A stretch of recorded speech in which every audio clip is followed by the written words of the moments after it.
Hello and welcome to Solastic ASMR. It's been a while since I gave you all a update in English about my life, so here comes a ramble video. I have done a few in Swedish. I have so many exciting things going on in my life. I don't know if I will have already posted this, or I'm sure I will, but yeah, I have a puppy now. So my family bought a puppy, a cute little black Sprudel, I think it is. It's a Springer Spaniel and Poodle mix, and she's so cute. She is my first dog. Her name is Smilla. Smilla, Smilla, Smilla. Smilla, Smilla, Smilla. And she is so friendly, so social. She loves to cuddle. She also loves to play, of course. She's a puppy. But she's just the sweetest little puppy. We've been talking about getting a dog for a very long time. And I don't know, I guess the timing has never felt right for me. And truthfully, the timing now sucks as well. But my boyfriend and I, we do work a lot from home. So, yeah, we can spend a lot of time with a puppy. And since I have a lot going on in my personal life, it's actually my boyfriend's puppy. He is going to raise it. I don't know if that's what you say in English, but he is responsible for the dog. I am just I'm like the step parent. Anyways, he is responsible for the dog. My kids are so excited, of course. And my youngest daughter, she's always been a little bit afraid of dogs. But she's grown so much now. And she's still a little bit afraid of the puppy because it bites and it jumps on us constantly. We constantly have to tell it off and teach it how to behave. It's just 8 weeks at the moment, or 8.5 or something. So it's a baby. So it needs to be trained. But yeah, I'm not going to be the one that trains it. I mean, obviously I will tell it off. But it's not my responsibility to actually train it, if you get what I mean. It does feel like I've got 3 kids at the moment.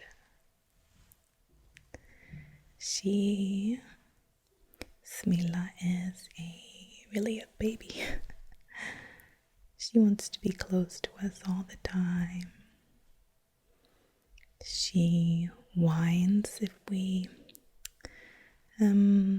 leave her. She follows us everywhere we go. And I knew, because I had heard about it, that, getting a puppy is like getting a baby. They wake you up in the middle of the night to pee. But yeah, that's my boyfriend's job to potty train her. It's not the right word, right? But to train her, to potty train her.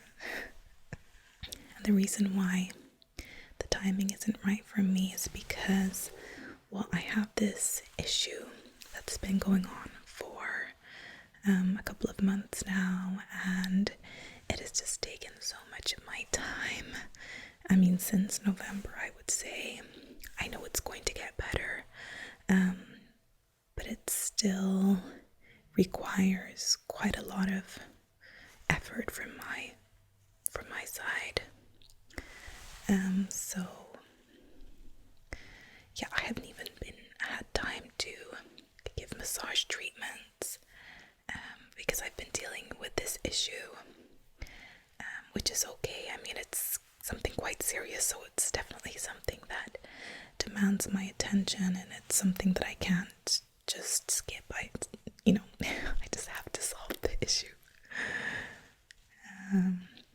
And I've also really been looking forward to traveling this spring with my family and with myself. I've gone for this retreat now 2 years in a row. So yeah, in Spain, in Barcelona. So I've been really looking forward to that. I've been looking forward to visiting relatives and family in London. And where else? Yeah, I would love to go on a family trip somewhere in Europe as well, like just a week at some kind of resort with my family, because my 5-year-old has never been abroad. We have just not had the economy for that, but things have changed for the better. I'm so happy, and yeah, we finally can afford to travel. We've been saving our money for so many years, saving up to buy a house, saving up to start our businesses and all that, but things are moving in the right direction, and we just need to do something fun for our family, create some memories, and yeah, just do something different. I think it's important. You don't have to travel, but it's just important, I think, to get away from your daily life, experience something new. And another really, really exciting thing. So I am going to Spain in April, to Mallorca, to become an inner dance facilitator. I'm so excited about it. I'll probably be terrified by the time I actually go, when the time is right for me. Yeah, when it's time to travel, I'll probably be terrified. I don't know if you've heard of inner dance, but it's a form of Kundalini activation. You may have heard of CAP, or Kundalini activation process. So inner dance is basically the same energy. I believe that CAP actually comes from inner dance. It's just its own concept. I found what seems to be a very good course with a trainer or a teacher that, it just feels right. It just feels right. We're going to be a small, intimate group of about 6 people, I think. So I'll be gone for a week in April. I've seen photos of where we're going to be staying and where the course is held, and it looks so beautiful. So, so beautiful.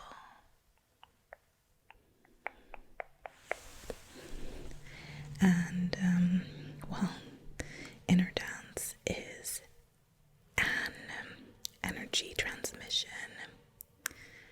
And if you've ever tried CAP or any other Kundalini activating modality, it's usually a class where you lie down on a yoga mat with other people as well in the room, and there's a facilitator.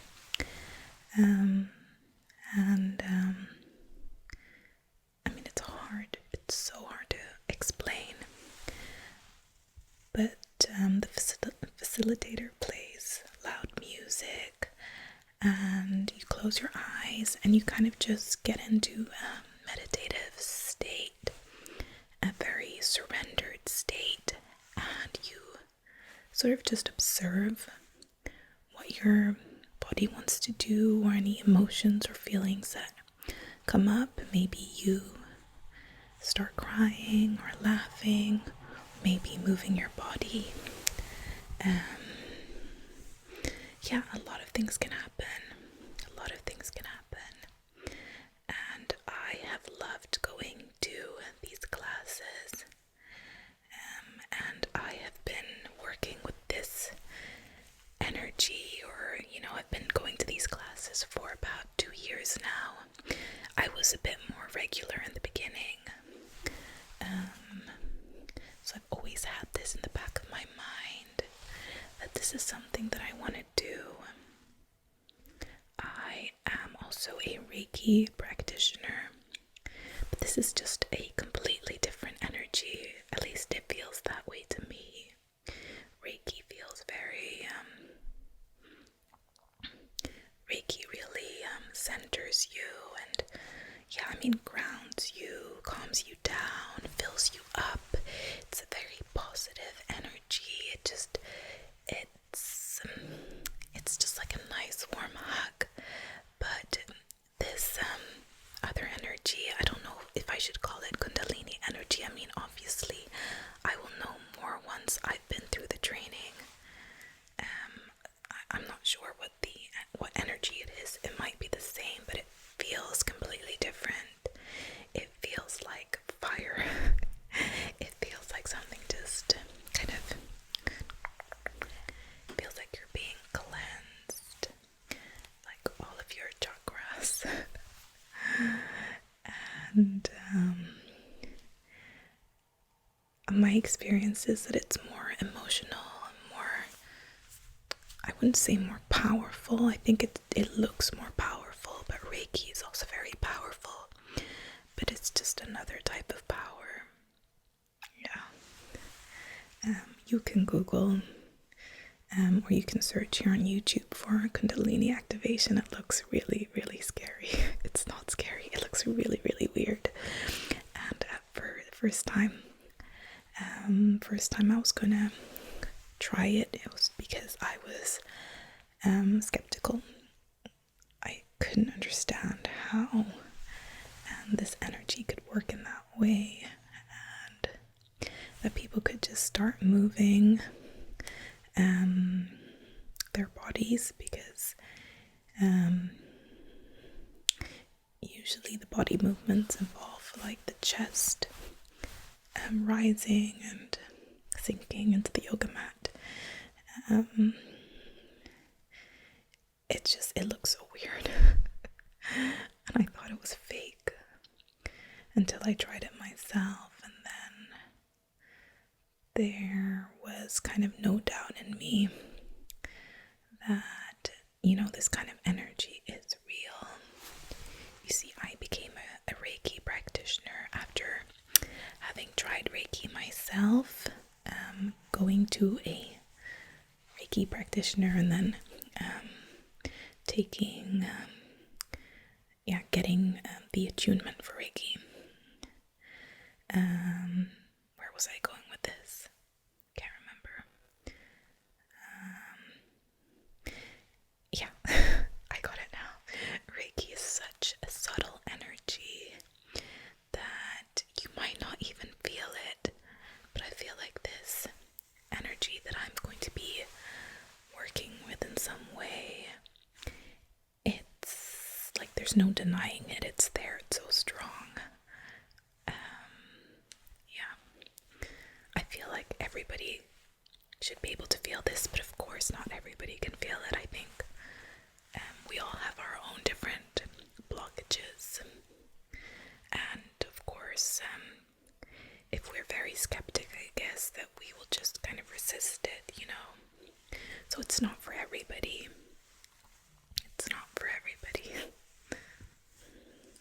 And I'm not really sure how I will be working with the energy. You see, the whole training is just a very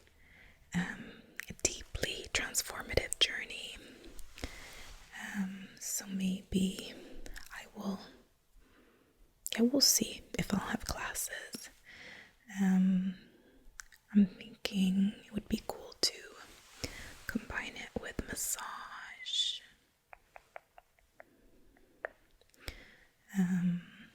Yeah, I'll just have to figure it out along the way. But for now, I'm just so excited to be going for this, training, retreat. This journey, it's going to be life-changing, a life-changing journey for me.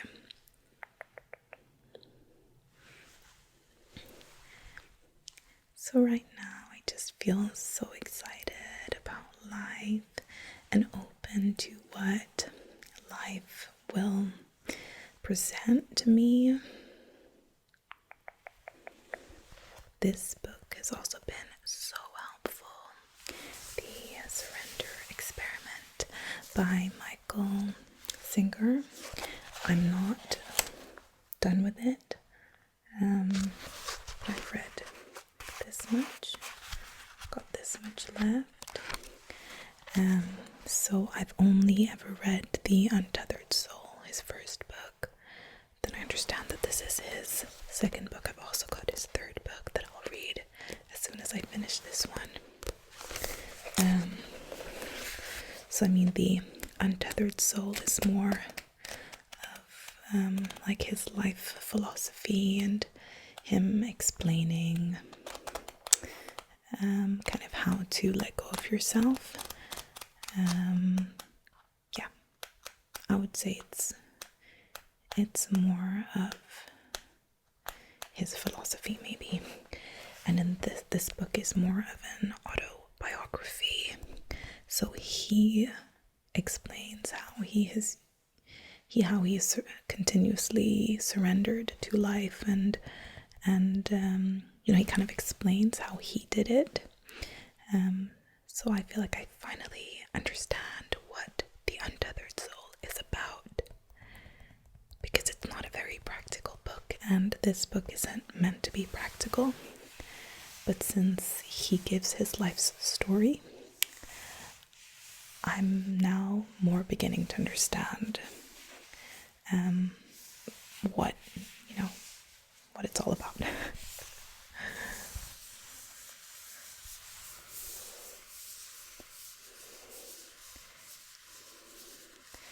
I think in order to read this book, you kind of have to be a fan of Michael Singer, because it's not the most well-written book that I've ever read. It's very easy to read, but I do have an interest in him as a person. I mean, he tells his, he talks about, or he writes about his awakening and all of his businesses and how he ended up, how he came to end up leading this big company and having lots of employees and really becoming like a successful businessman alongside his spiritual journey. So you kind of have to have an interest in him as a person, I would say.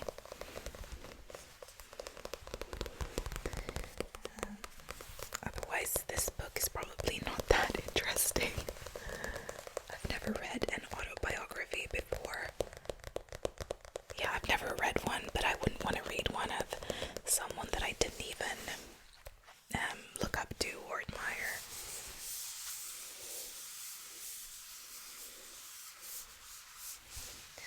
But yeah, I walk around with this book in my home, like it's always at my side, so that I can just pick it up whenever I have a free moment, like when my kids are watching TV, or I don't know, I bring it around with me.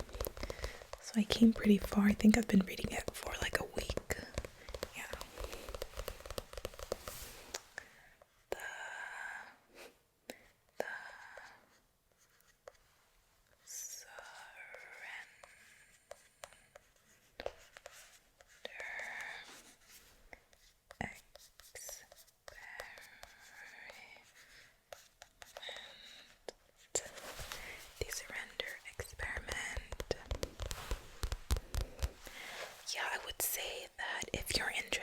and spirituality.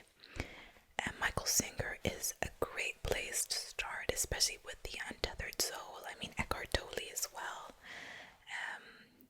But he makes everything a little bit more easy to understand because he doesn't write too much. I mean, he really does get to the point. Even in this book, he gets to the point very fast and effective.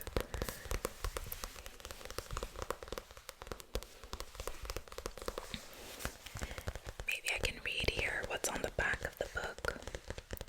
From the author of the #1 New York Times bestseller, The Untethered Soul, comes the astonishing true life story about what happens when you just let go.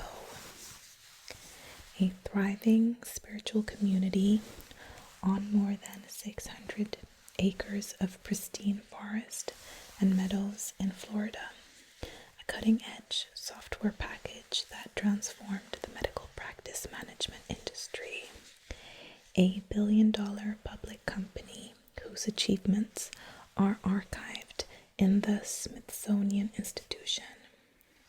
A book that became a New York Times bestseller and an Oprah favorite, and a massive raid by the FBI that would lead to unfounded accusations by the US government. How could all of this spring from a man who had decided to live alone in the middle of the woods, let go of himself, and embrace a life of solitude? But this man had made a radical decision, one that would unwittingly lead him to both the pinnacle of success and the brink of disaster. Michael A. Singer, author of The Untethered Soul, tells the extraordinary story of what happened when, after a deep spiritual awakening, he decided to let go of his personal preferences and simply let life call the shots. As Singer takes you on this great experiment and journey into life's perfection, the events that transpire will both challenge your deepest assumptions about life and inspire you to look at your own life in a radically different way. One thing that is so funny in the English language is that these sentences can be so long. I mean, this first sentence, it started here and it ended there. I couldn't even find a place to breathe, so that's like 1, 2, 3, 4, 5, 6, 7, 8, 9 lines. I mean, that's crazy. You don't have that in Swedish. The sentences are a lot shorter, actually. So this was quite tough to read.